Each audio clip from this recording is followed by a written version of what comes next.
Hey, brewery or small business owner. At the Beer Accountant, they understand the unique financial challenges of the craft brewing industry. Are you tired of navigating complex brewery accounting and taxes on your own? Staying up late working on financials and getting your finances in order after a whole workday? They're a CPA dedicated to helping breweries like yours thrive, with services ranging from qualified bookkeeping, business tax prep, to strategic financial planning. Stop wasting time on spreadsheets and focus on what you do best. Making great beer and running a small business, servicing over 50 breweries in 4 states. So if you own a brewery or small business, stop overpaying for reactive support and start being proactive with the Beer Accountant. Don't brew that IPA without this CPA. Visit beeraccountant.com to learn how their specialized expertise can help your brewery grow, profit, and succeed. Are you a brewer looking to open, grow, or plan your next move? I'm Ted Zeller, liquor law attorney at Norris McLaughlin. I've spent my career working with breweries, helping them navigate the regulations that come with this industry at the municipal, county, state, and federal levels. From first permits to expansion into new markets, my team serves as legal counsel on licensing, compliance, and distribution. If you're ready to plan your next move or need legal guidance, I am here to help. Feel free to call me at 484-765-2220 or email me at tzeller@norris-law.com.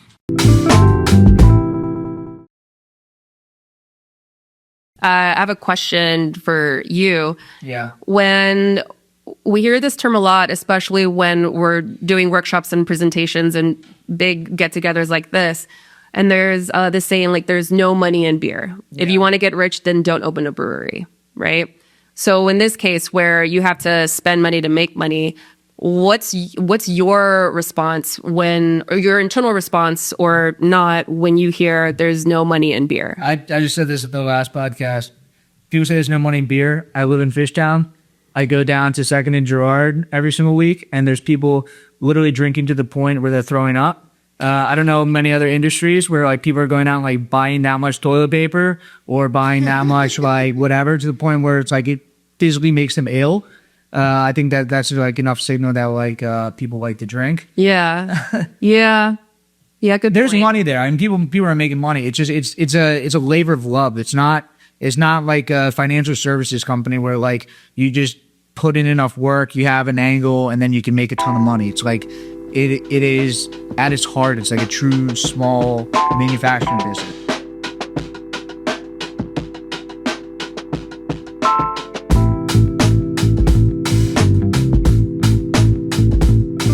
Welcome back to the BrewedAt Podcast, the 3rd CBC episode. So we're getting right in the swing of things. Evan Blum. Evan Blum, that's me. And Breeze Galindo. Hola. Hi. How's it going? Hola. Welcome. So our first repeat guest. Oh, yeah. Literally. The first one wasn't even scheduled. Ken was just like, come with me. And I'm like, where are we going? The Ken Tsunami just brought you along with I mean, you got to love that guy for wanting to include everybody in the party. Yeah, that was fun. But we're happy to get you back in here. Thanks for having We'll get me an back. update on MiLuna. We'll see what you're doing for CBC. Yeah. And yeah, I guess let's just jump right into it. So we were just talking before we talk about MiLuna, let's just talk about the MJF quick. Mm-hmm. So you stepped down from your role at MJF. Yeah. Understandable. You're trying to open up a brewery and run, probably, I mean, the MJF has to be the fastest growing, brewing, I guess, scholarship. Yeah.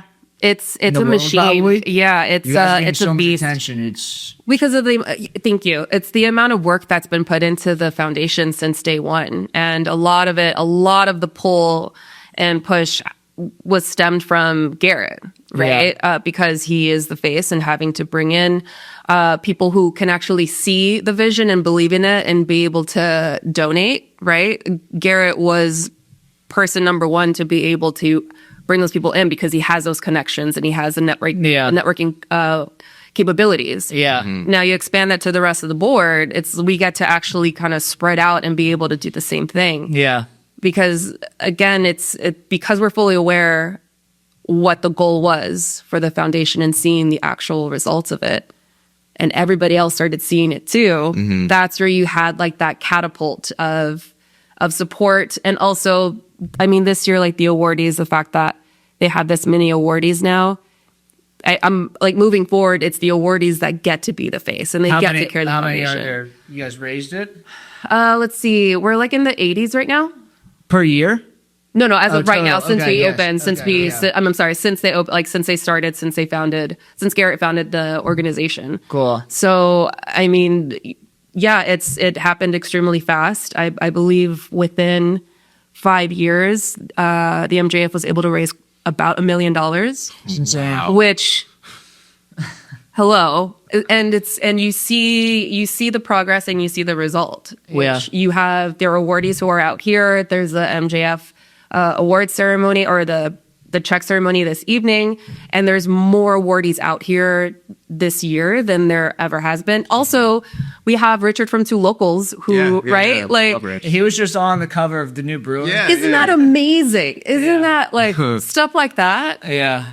That was very cool. Yeah, that's what progress looks like. You know what I mean? Like if you want results, just pick up a magazine. Definitely. Yeah. It's, I mean, I've been reading the new Brewer for like 12 years. I've been getting them, and it was like seeing him on, it was like, oh, I know that dude. Like, what is this? Yeah, it gets That's me very like, cool. Yeah, it gets me super emotional when I see those things, because one of the benefits that I had at that point in time was having one-on-ones with the awardees, whether it's coming here for a collaboration last year with Haas, who such an amazing experience of Haas and the brewers who came to the awardees who came to brew at Two Locals, and getting to talk to them and knowing their background and how they started. We get that personal one-on-one experience. Like we get that.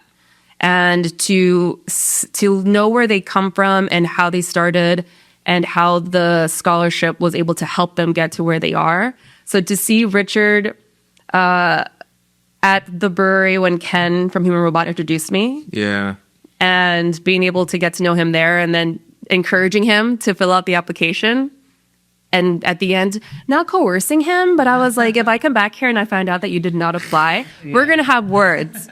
And he applied and he got the scholarship and he was able to do all of these amazing things. And then now he's on the cover. Yeah, it's crazy. Talk about an impact. It's Yeah.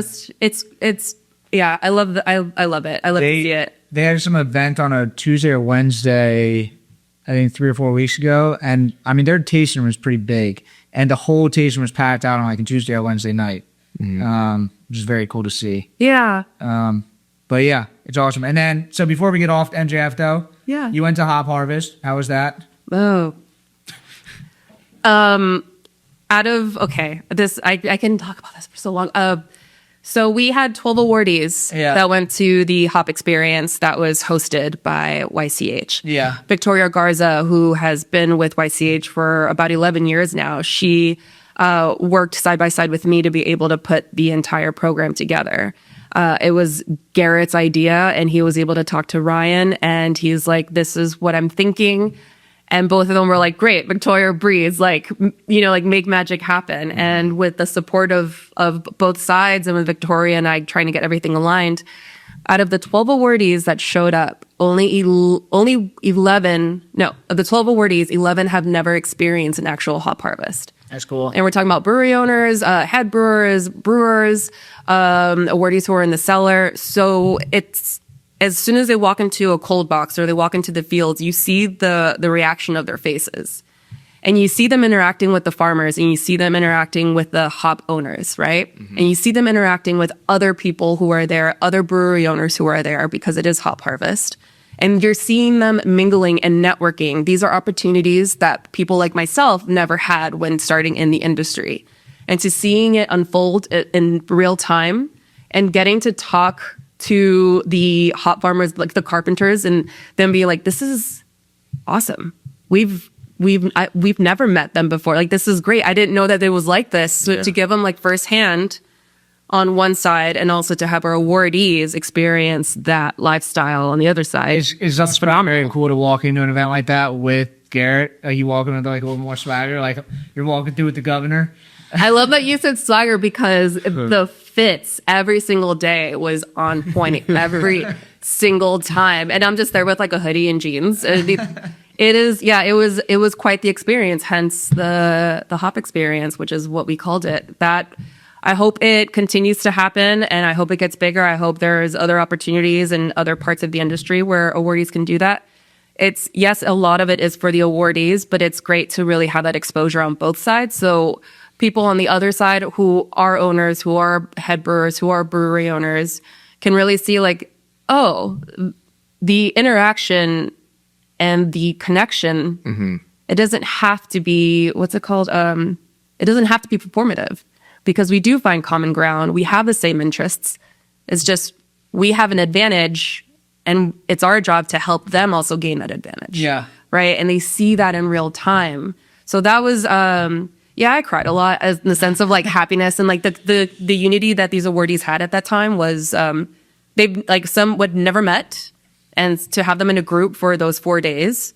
I mean, they were besties at the end. Like it's like camp. Yeah. You know? 100%. And we were, I can say this with confidence. I think we were the only group that was the most diverse during that hop harvest. Oh, I believe that. Yeah. You guys are probably the youngest group too. Yeah. And like to have an experience like that, like at the beginning of your brewing career, it's like, that's very cool. Yeah. And the, you can see my excitement. And the awardees, they got one-on-one time, personal time with Garrett. Wow. Endless amount of personal time with Garrett without him being a part of a conference or a festival or an event or something. They got Garrett from morning till 9 p.m. at night. Like that was also a huge it was a huge plus something for them. that might be even more valuable than just a scholarship itself. Like I didn't talk to Garrett like that. Yeah. Well, that's the saying. Like that's what I'm saying with how fast the MJF is growing. It's now now they are expanding beyond scholarships, right? Now they are expanding onto opportunities and experiences and fellowships or internships, and it's only going to get bigger because this hasn't been done before. So the only way is up. To have an endless amount of opportunities to really make this happen the way that you wish it would when you started off. They have that. And so it's going to keep getting bigger. And with the bigger it gets, the more responsibilities, the more time you spent with that, the less time, you know what I mean? Like the work-life balance wasn't, it gets kind of a little bit like muddled after a while. Definitely. Yeah. So going off of that, Yeah. you've now since moved on because you have MiLuna. Yeah. So yes, MiLuna, my baby. So I launched the brand in 2024. Yeah. I brewed the beer and put it out in the market and did festivals in 2025.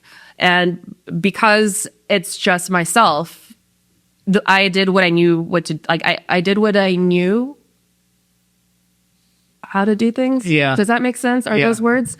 So because I did what I was most comfortable doing first, which was the festivals, networking, the conferences, the collaborations, if that was able to get the brand out and also get the product out so that people can see the concept of what I'm trying to do, then go for it, right? And so that's what I did the past 2 years.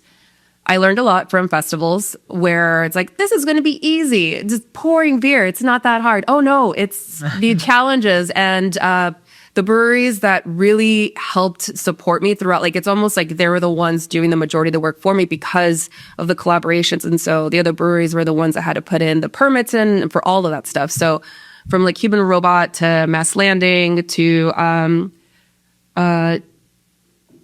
Snallegaster and Schilling's Oktoberfest, like they did all of the heavy lifting for me, and they didn't have to do any of that.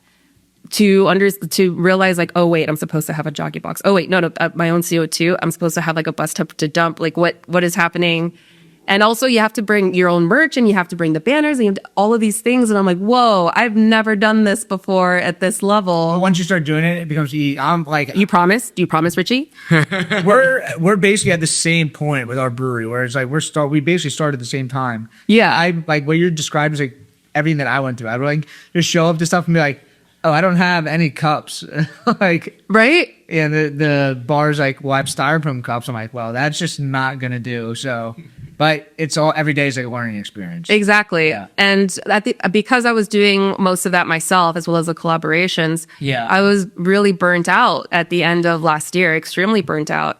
And this year, it's only one goal for me is to finally like nail down a partner, which I think I have one at this point, and she's awesome. She's on the West Coast, and to be able to nail down a space, right? Because I already took care of the brand awareness. I already took care of the proof of concept. Yeah. Right. So the next has to be the location. So what does that mean?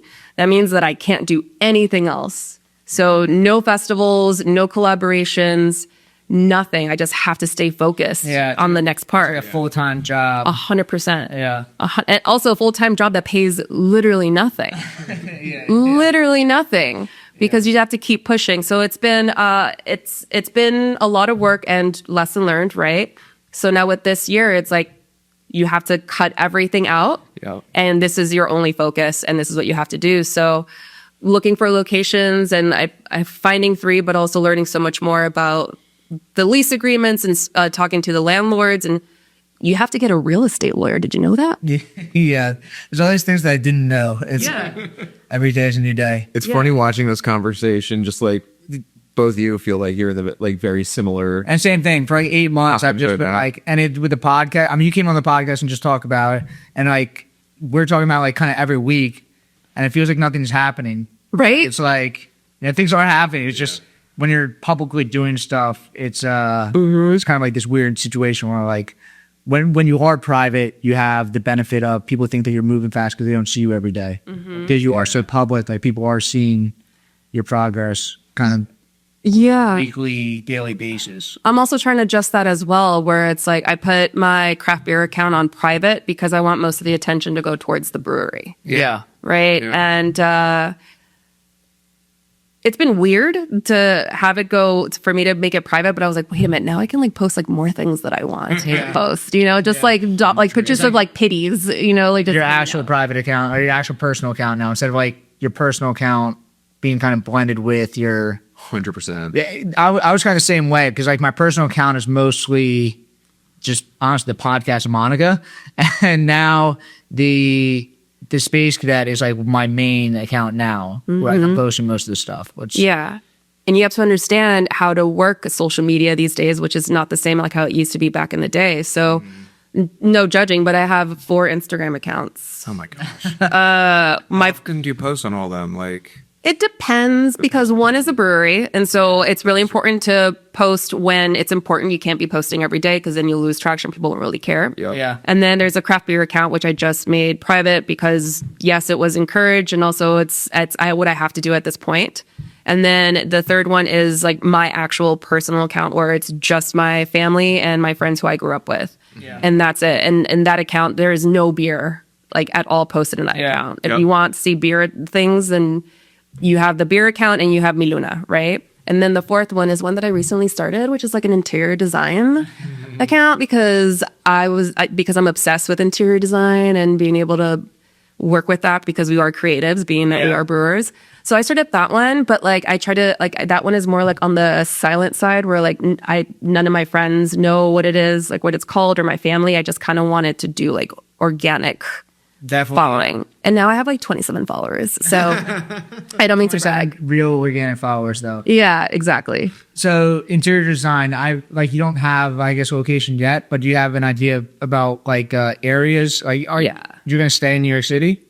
Yes, 100%. Brooklyn, Queens area? In Brooklyn. So I'm looking in Bushwick right now. I did find. Oh, that's awesome. I did find a space. Yeah. And the amount of. Are we good? Yeah, you just checked. Yeah, like I said. Okay. So I did find a space in Bushwick, and it was like 4,500 square feet, and it had a walk-in. It had an HVAC system. You're going to produce beer there too? Yeah. Cool. I wanted to do a 5-barrel system, but because I'm extremely open about my plans, I sent them out to brewery owners. So like Ken or Sean Lawson, like the brewers out on the West Coast, just to get their feedback. And Ken, of course, gives me a call. He's like, "Kid, no, what do you do with 5 barrels? You want to do like at least 7 or 10? No, like, no, you can't do 5 barrels." Like, all right, thanks, Ken. Appreciate you.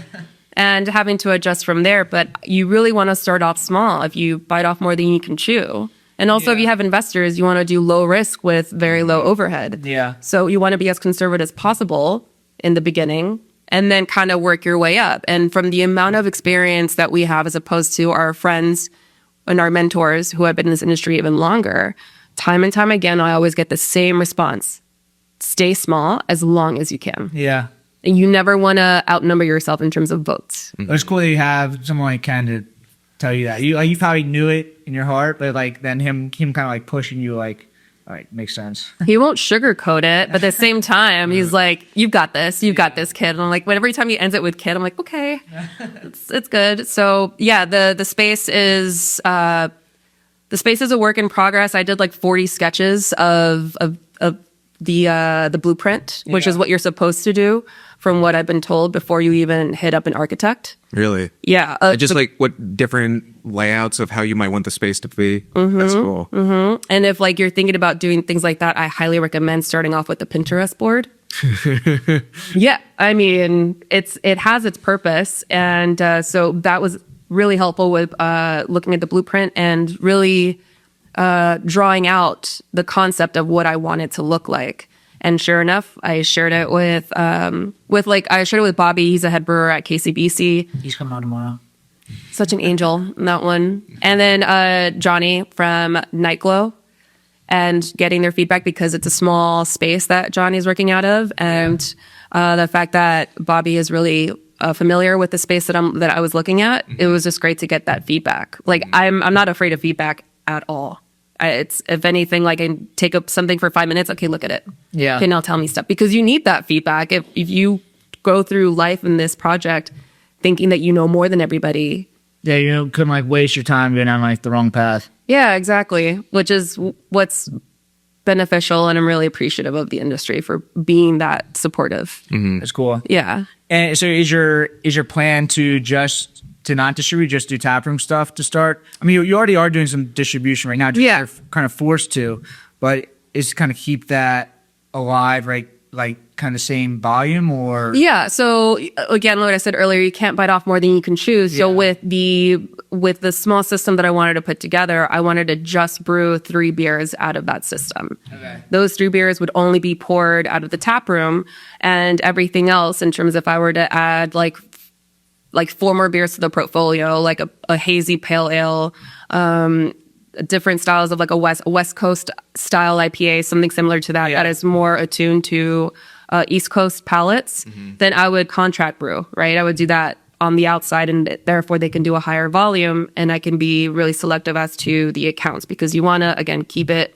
low enough that you're not spreading yourself thin, because I want to do self-distro as long as I can. Yeah. Right? So you want to keep those margins, as you want to keep eyes on them as much as possible.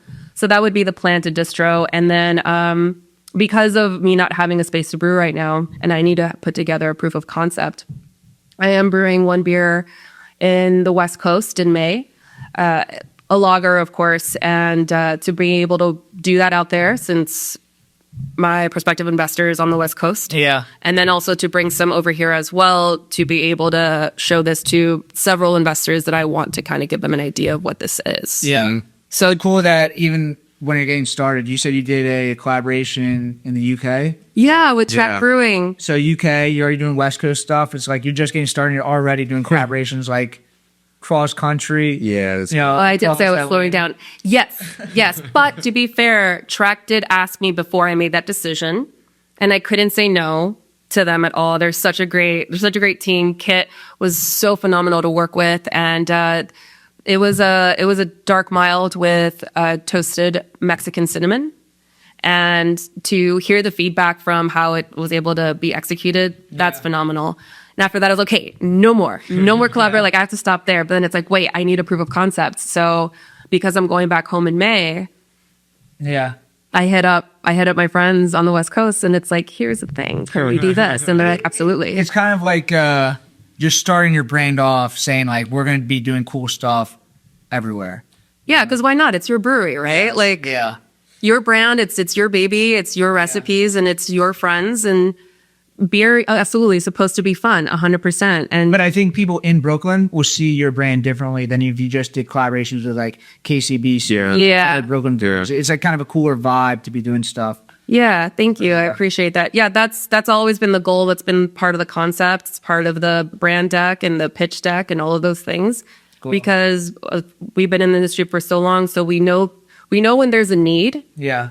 And we know that where there's like a demand and we know how to supply it, right? But it's always been challenging on trying to do that in a way that you think and you're sure that it's going to work, but you can't because you're tied to like another brewery that already has everything and already has their concept and they already have their mission and like their culture. Right. So to be in this space where it's like, I know how this is going to work and I know what the community needs and I'm here for it. And knowing, God, when is this going to happen? It's so slow. Like, I feel like I'm not making any progress. But at the same time, you're working so hard every single day. It's like crazy. It's crazy. Before I got into Evan and I talk about this a lot. Like before we get into entrepreneurship, like you read these entrepreneur books, like this romantic idea of like bootstrapping, building your company up. The problem is you read like a 200-page book and you read through the tough part in like 30 minutes. Yeah. And you're very, motivated. But the tough part for them lasted years. And now it's like we're kind of like in the tough part now. So yeah, exactly. But this is why I love conferences. The fun part of these conferences is getting to like hang out with your friends who don't live in Bushwick or Williamsburg, right? Like they're not a stone throw away, right? Yeah. Is that the saying? Yeah. You get to see them again and you get to actually connect in a point where like, I am so stressed. I don't know what to do with this section or I don't know how to do in this area. And they're just helpful, supportive, and they remind you why you're doing this. Definitely. Right? Because I'm pretty sure when you were floating around the idea of wanting to open your own brewery, the humorous side of it of other brewers like, don't do it. Don't do it. Don't do it.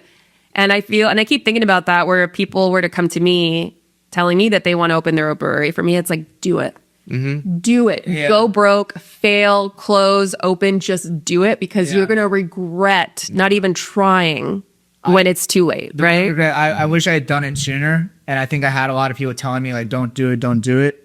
And I kept pushing it off. But if I would have started this process 5 years ago, it would have been kind of like different. You just would have learned faster. That's all it comes down to, I think. Yeah. I think if I were to do it all over again, I would probably date like a trust fund kid.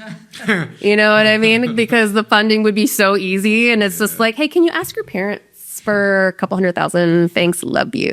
Okay, can't wait for the Hamptons. My friend told me about the golden rule, which is like the person with the gold makes the rules. So I'm like, I didn't realize how valuable the gold was. Right? Exactly. It's a stupid statement. It's like it's business, but it's like once you get into it, it's just much different. Yeah. I know like we have to wrap this up, but I have a question for you. Yeah. When we hear this term a lot, especially when we're doing workshops and presentations and big get-togethers like this, and there's this saying like, there's no money in beer. Yeah. If you want to get rich, then don't open a brewery, right?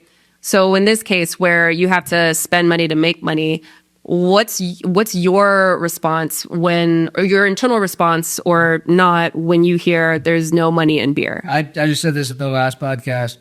People say there's no money in beer. I live in Fishtown. I go down to 2nd and Girard every single week, and there's people literally drinking to the point where they're throwing up. I don't know many other industries where like people are going out and like buying that much toilet paper or buying that much like whatever to the point where it's like it physically makes them ill. I think that's like enough signal that like people like to drink. Yeah. Yeah. Good. There's point. money there. I mean, people are making money. It's just it's a labor of love. It's not like a financial services company where like you just put in enough work, you have an angle, and then you can make a ton of money. It's like it is at its heart. It's like a true small manufacturing business. It's a lot of effort to get going, but. I mean, call us crazy, but I think we really believe in this stuff. Like we really believe in the craft and like we believe in the process of it. Yeah. And we believe in the connections that it creates as well as like the communities that we've built within the industry. Yeah. And my take is, and I think it comes from a lot of people that have been in the industry for years and things haven't changed for years. And now it all goes down to the generation thing, but the generation has changed. Mm-hmm. You haven't changed. Mm-hmm. Yeah, maybe there's no money in this new generation because how are you? And to me, it's in the marketing. It's all in the marketing. How are you trying to communicate with this group? And you're not. So like, no, maybe there's no money if you're not trying this the right way. There's no money in this generation for drinking if you're marketing and positioning yourself as a brewery that has been doing it for the last 10 years. But like, exactly. There's a new way to approach new drinkers and, you know, Gen Z and kind of like all these other like kind of like new people that are just not drinking craft beer. Like You have to look at the stats. I think this past year, Modelo came in as number one, the leading macro beer that's being purchased across the board, like in our country, right? Modelo, not Bud Light, not Budweiser, Modelo, right? So that speaks volumes as to what is needed, right? What people are asking for. Monica and I already have plans. Like at some point, whenever we get established here, we want to open up a spot in Mexico. There's so much. Wait, don't do it without me. We'll open up like a tap room in Mexico, but it'll be a lot of fun. It's the Mexican craft beer scene is like where the U.S. was like 15 years ago, and there's just so much excitement and like runway there. Well, I mean, Alex Noel, we talked about this multiple times about Who is Alex Noel? Oh, she is a representative for CLS Farms, and she also opened her own brewery in, I want to say Cincinnati. And we've been friends for like 12 years, maybe. Yeah, we met in Los Angeles. She was the head brewer and part owner of Three Weavers in Inglewood. So we've always held a relationship ever since then. And she's gone to judge, I believe, in Mexico. And I've also gone to Mexico to judge a craft beer competition. Yeah. And hands down, what's missing is education and resources. Yeah. And there's again, like, oh, I want to go help there. Like, no, stop. You need to focus on this. That's one of the first few years of just entrepreneurship is like, you want to do everything. And then the second you do everything, you're like, yeah, it takes away from the main thing. Yeah. You can't get to step 2 until you finish step 1. Yeah. But, it is fun. And it's cool to have people like you that are like like we're all kind of getting started at this time. Because, 5 years ago, there was a crop of people that were getting started 5 years ago. 5 years before that, there was craft people getting started. And like, they were in the same position that we are in now. Yeah. So I think we just need to keep that momentum going in terms of the backing and the support that we get from the industry. Mm-hmm. There is like a negative connotation to the industry, but at the same time, you look at the other side and you have these amazing people in leadership positions who are like, what do you need? yeah. You need, okay, I'm going to go ahead and call them and don't worry, we'll take care of it. What else do you need? And so you just got in. The energy at the events we went to last night were like amazing. Yeah. Yeah. And I don't know if like just Philly was ready for CBC or like craft beer is turning into elite, but it felt like everywhere we went to last night, it was like very positive energy. It's Philly, baby. Yeah. yeah, What's it called? The city of brothers. brotherly love. Exactly. And lots of beer. Yeah, exactly. Which I love very much. Seeing that I just got in, I just can't wait to hang out with all of my friends. Yeah. I have like an Airbnb with all of the West Coast brewers. Oh gosh. So I am so excited. Yeah. So I think You gotta be careful because the time is messed up. It's gonna be up till like 4 a.m. they have more energy. Yeah. That's right. It's okay. I'll just like hide in one of the closets so they can't find me. I think that'll be completely fine. But yeah, I really appreciate you guys like inviting me to do this. It's Thank you for coming on. Yeah. I mean, Yeah. I figure like, good excuse to get everybody in from around the country that we don't have. smart, very smart. And also congrats again on the wedding and the marriage. And Monica is amazing. She is. She says hello. She's moving here in like 4 weeks. So Is she really? yeah. But she's still going to be traveling a lot. Not really. We'll talk after this, but it's Chico's just moving to Philly. yes. Cool. So she's closer to me, which means I can come out here and then she and I can go have some drinks. She has no intention to live in Philly. Like she likes New York, so I'm sure she'll be up to visit you. The person that likes New York way better than Philly. She and I need to work together at some point with a photo shoot or just something for us to collaborate together. She's looking for work when she gets up here, so Perfect. cool. Okay, and then I think we've gone over those. So where can you find you? At MiLuna Brewing? Yeah, at MiLuna Brewing Okay. on the Instagram and MiLunaBrewing.com Sweet. on the internet. Cool. And then you can find us at BrewedAt, at the BrewedAt Podcast, and we'll see you guys tomorrow. Sweet. Thank you.